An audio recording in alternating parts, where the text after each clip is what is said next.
Hello everyone, आज हम अपने तीसरे वीडियो के साथ। एंड अभी तक जो पहली बार ये वीडियो देख रहे हैं, हम कुछ इंपॉर्टेंट क्वेश्चंस कवर कर रहे हैं आईसीएसई क्लास 10th के। एंड इन क्वेश्चंस को करने के बाद आई डोंट थिंक कि आपको बुक पढ़ने की कोई ज़रूरत पड़ेगी। ये वो क्वेश्चंस हैं जो एग्जाम में कई बार पूछे जा चुके हैं and exam point of view से बहुत ही ज़्यादा इंपॉर्टेंट। तक हमने 2 वीडियो बना लिए हैं, इसकी मैंने प्लेलिस्ट बना दी है जिसका आपको लिंक डिस्क्रिप्शन में मिल जाएगा। इस वीडियो के अभी तक नहीं देखे हैं दोनों वीडियो तो प्लीज़ देख लीजिएगा। इसमें सब थियरी कवर्ड है एंड इसमें आपके कुछ आउटपुट क्वेश्चन हैं। आज कंटिन्यू करेंगे इसके दूसरे तीसरे पार्ट के साथ। उसमें कुछ आउटपुट क्वेश्चंस करेंगे एंड देखेंगे कैसे हम सॉल्व कर सकते हैं क्वेश्चंस को एंड बिना गलती के कैसे क्वेश्चंस को करना है। तो बिना किसी देरी के चलिए शुरू करते हैं। सो लास्ट वीडियो में हमने क्वेश्चन नंबर 53 तक कवर कर लिया था। आज बात करेंगे क्वेश्चन नंबर 54 की। ये भी बहुत ईजी कैलकुलेशन है। अगर आप देखें यहाँ पे सोल्यूशन भी मैंने सब करके रख लिया है। यहाँ पे आपको सब चीज़ें अवेलेबल हैं। सबसे पहले क्या काम है, इसको हमें प्रॉपरली लिखना है। हम इसको लिखेंगे a is equals to a के बाद ये पूरी स्टेटमेंट इसके बाद आ जाएगी यहाँ पे। तो वैल्यूज यहाँ पे रखते चलेंगे। a में जो हमारी वैल्यू 5 दी थी तो यहाँ पे हम 5 लिखेंगे, प्लस लगाएंगे, इन ब्रैकेट का यूज करेंगे। a plus plus value plus तो जरूर हो रही है, बस पोस्ट इंक्रीमेंट की वजह से यहाँ पे हम 6 का यूज ना करके हम सिर्फ 5 का यूज करेंगे। एंड बीच में ये माइनस साइन लगा है तो यहाँ माइनस लगा देंगे। एंड प्लस प्लस b, यानी कि पहले जो v की वैल्यू हम यूज करेंगे उसे इंक्रीज करके रखेंगे। दैट मीन्स यहाँ पे हमें 10 रखना है एंड अगली बार यहाँ पे प्लस करके हमें 6 रखना है। हमने यहाँ पे 6 क्यों रखा, क्योंकि इस पॉइंट तक 5 थी लेकिन इस पॉइंट तक 6 हो चुकी थी जो हमने सिर्फ 5 यूज किया था। लेकिन जब नेक्स्ट टाइम a यूज होगा, जैसा मैंने अपनी पिछली वीडियो में बताया था, तो आप वही वैल्यू यूज करेंगे जो चेंज हो चुकी है। तो इसका जब आप पूरा एडिशन करेंगे प्रेसिडेंस ऑफ ऑपरेटर के साथ तो आपको यहाँ पे 6 मिलेगा एंड ये हमारी फाइनल वैल्यू होगी a की। तो इस तरीके से क्वेश्चन सॉल्व होंगे एंड इससे हमने बहुत सारे क्वेश्चन किए थे। आई होप आपको कोई दिक्कत नहीं होगी अभी में। Okay, moving on to question number 55। तो पूछा गया क्या रिजल्ट आएगा x में सब एक्सप्रेशन सॉल्व होने के बाद। तो x की इनिशियली जो आपको वैल्यू दे रखी है वो आपको यहाँ पे 5 दिख रही है। इस जगह पे हमने x की वैल्यू 5 दे रखी है। इसके बाद x प्लस प्लस, तो जब प्लस प्लस करेंगे तो जैसे बताया आपको पोस्ट इंक्रीमेंट होता है तो 5 ही आप यूज करेंगे। यहाँ मैंने देखिए 5 यूज किया है एंड इंटू 2, तो ये 2 तो इसमें क्वेश्चन में था। फिर प्लस साइन के साथ 3 इंटू 5। अब ये 5 क्यों आया, 6 क्यों नहीं आया? जी हाँ, यहाँ पे पॉइंट पे 6 हो जरूर जाएगा लेकिन जब इस पे आएंगे ये प्री डिक्रीमेंट हो रहा है तो पहले माइनस करेंगे देन वैल्यू रखेंगे, तो इसीलिए इस तरीके से ये सॉल्व होगा। तो 5 into 2 plus 3 into 5 precedence of operator पहले मल्टीप्लाई होगा देन दोनों ऐड हो जाएंगे। तो इस तरीके से आंसर हमारा 25 यहाँ पे आ जाएगा। अगले क्वेश्चन में भी कुछ सेम ही चीज है। x की वैल्यू 20 है, y की वैल्यू 10 है, वैल्यूज रखनी है आपको आंसर मिल जाएगा। तो क्या वैल्यू रखेंगे, यहाँ पे x की वैल्यू 20 है तो ऑब्वियसली यहाँ पे इस पॉइंट का हमने 21 देखिए यहाँ रख दिया into y minus minus. y 10 था, माइनस माइनस जरूर हो रहा है लेकिन अगेन पोस्ट है तो इस पॉइंट पे माइनस होके उसका रिजल्ट आएगा, लेकिन हमारा y पहले लिखेंगे तो यहाँ हमने 10 लिख दिया। लेकिन अगली बार जब हम y यूज करेंगे तो जो वैल्यू चेंज हो चुकी होगी y की हम उसका यूज करेंगे ना कि पुरानी वैल्यू का। तो इस तरीके से हमने 9 लिखा एंड यहाँ पे 210 माइनस 9 एंड ओवरऑल आंसर हमारा 201 आ जाएगा। तो इस तरीके से आंसर आता है। आई होप आपको कोई दिक्कत अब नहीं होगी। अगला क्वेश्चन 57 है। क्वेश्चन नंबर 57 पे आप देख सकते हैं लिखा है 2 minus 10 into 3 plus 10 divided by 11। Multiply में आपको कोई दिक्कत नहीं होगी, 30 आएगा, लेकिन इसमें हो सकता है दिक्कत आनी तो नहीं चाहिए। जब भी कुछ नहीं दिया है, INT है कि डबल है, तो हमेशा हम कंसीडर करेंगे INT। तो 100 डिवाइडेड बाई 11 हमारा 9। हमें अगेन माइनस एंड प्लस दोनों साइन मिलते हैं, लेकिन प्रेसिडेंस ऑफ ऑपरेटर की वजह से ये दोनों की प्रेसिडेंस जो होती है एकदम सेम लेवल पे होती है। तो लेफ्ट से राइट जब हम जाएंगे पहले हमें जो ऑपरेटर मिलेगा उससे सॉल्व करेंगे। इसीलिए पहले 2 माइनस 30 करेंगे फिर ऐड करेंगे। आप बॉड मास यहाँ यूज मत करिएगा। 2 माइनस 30 किया तो माइनस 28 आया, प्लस 9 किया तो माइनस 19, तो इसलिए हमारे माइनस 19 आंसर में आ रहा है। अगला क्वेश्चन भी आउटपुट वाला ही है, बहुत सिंपल। ये सारे आउटपुट क्वेश्चन जितने भी हैं बहुत सिंपल हैं। सिर्फ वैल्यूज हमें ध्यान रखना है क्या रखनी है, मल्टीप्लिकेशन के समय कोई दिक्कत नहीं होगी। तो again k plus equals to k plus plus. Again जो मैंने बोला आपको कि इसको आपको कन्वर्ट करना है प्रॉपर फॉर्म में, आपको लिखना है यहाँ पे k प्लस एंड यहाँ जो भी ब्रैकेट में हम लोग आएगा, तो ब्रैकेट में मतलब जो ये है इक्वल्स टू के बाद ये पूरा ब्रैकेट वाला यहाँ पे कॉपी हो जाएगा। इन्होंने डायरेक्टली सॉल्व कर दिया है। हमको वैल्यू रखनी है, प्रॉपर तरीके से ऐसा काम करना है, तब हमारा आंसर j और k की वैल्यू आपको बतानी है आउटपुट के बाद क्या आएगी। तो आप देख सकते हैं इस तरीके से हमारा आउटपुट यहाँ पे आ जाएगा। अगला क्वेश्चन भी काफी ज्यादा ईजी है, मतलब सारे क्वेश्चन सिमिलर पैटर्न फॉलो करते हैं। देखिए बोर्ड में सारे साल आए हुए हैं तो कोई दिक्कत नहीं होगी इसको सॉल्व करने में। क्वेश्चन 60 देखेंगे, ये थोड़ा सा अच्छा क्वेश्चन है, बढ़िया क्वेश्चन है। इसका आउटपुट कैसे आएगा चलिए देख लेते हैं यहाँ पे। तो जैसे कि आपने देखा प्रिंट ln स्टेटमेंट है, मतलब जो भी होगा एज इट इज प्रिंट होता जाएगा, लेकिन पहले ब्रैकेट सॉल्व होंगे। तो 5 into j plus plus, and j की वैल्यू इन्होंने बोला है कि आप 5 ले लीजिए,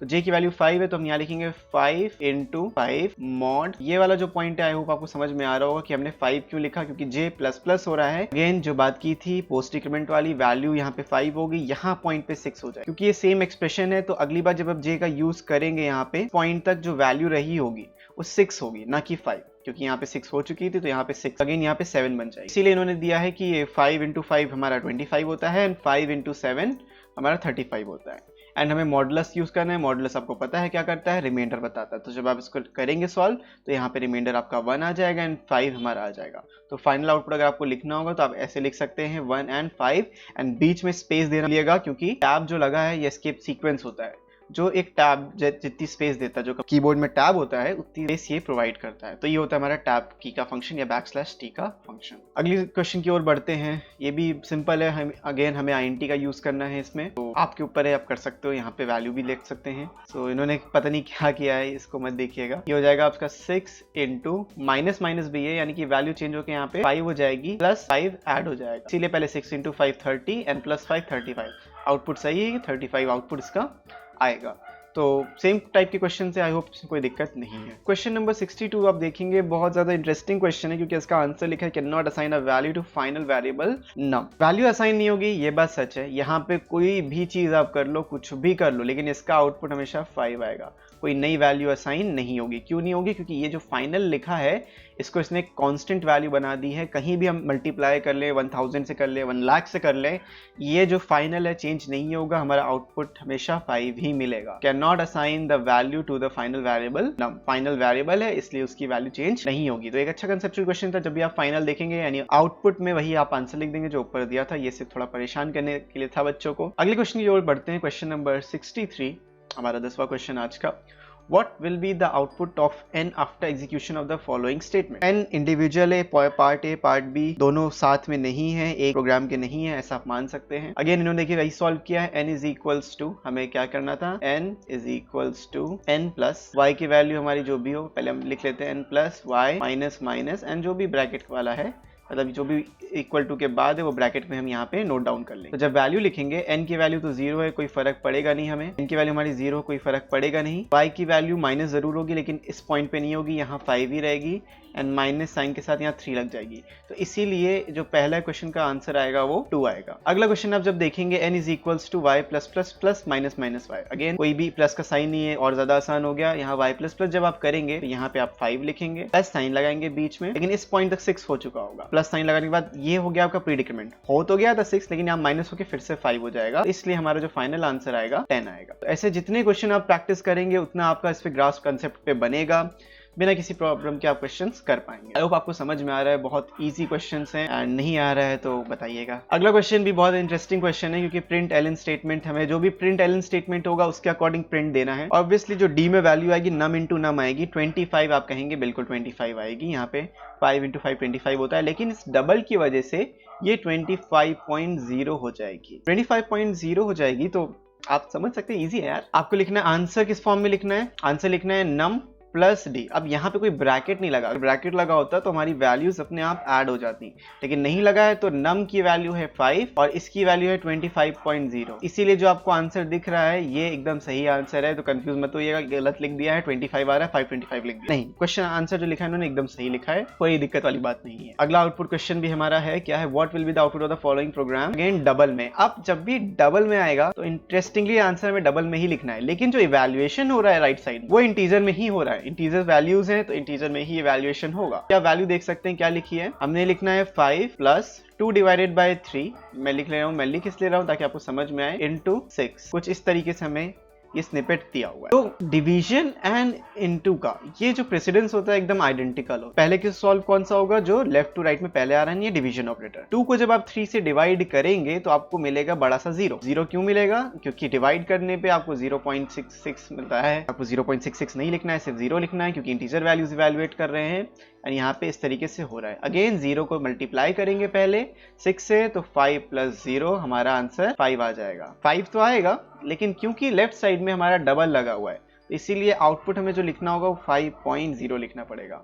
तो ये चीज़ का ध्यान रखिएगा कि आपका आउटपुट किस में पूछा गया है, डबल में तो डबल में, कुछ नहीं दिया है तो इंटीजर में, तो इस बात का ध्यान रखिएगा। एक सिंपल सा क्वेश्चन है 2007 का है, assign the value of pi to a variable with required data type. तो सिंपल 1 लाइन क्वेश्चन है, डबल लिखना है, पाई इज इक्वल टू 3.142।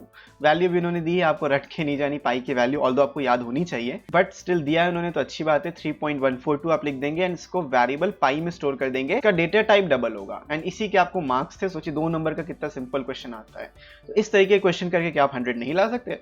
या बिल्कुल ला सकते हैं, बिल्कुल प्रैक्टिस करिए, 100 आएंगे। तो ये क्वेश्चन हमारे यहाँ तक कंप्लीट हो गए हैं। आगे बढ़, अगले क्लास में हम देखेंगे कि इसको कैसे कन्वर्ट करते हैं, थोड़े मैथ फंक्शंस देखेंगे सबसे पहले। तो आई होप ये वीडियो बहुत सिंपल सा था, आउटपुट क्वेश्चंस को सॉल्व करने वाला था, आपको समझ जरूर आया होगा। नहीं आया तो प्लीज कमेंट में बताइए, आपकी जो भी क्वेरी है हम उसको दोबारा से रिजॉल्व करने की कोशिश करेंगे। एंड मैं मिलता हूँ आपसे अगले वीडियो में, तब तक keep practising, take care and good bye. As always, thanks for watching.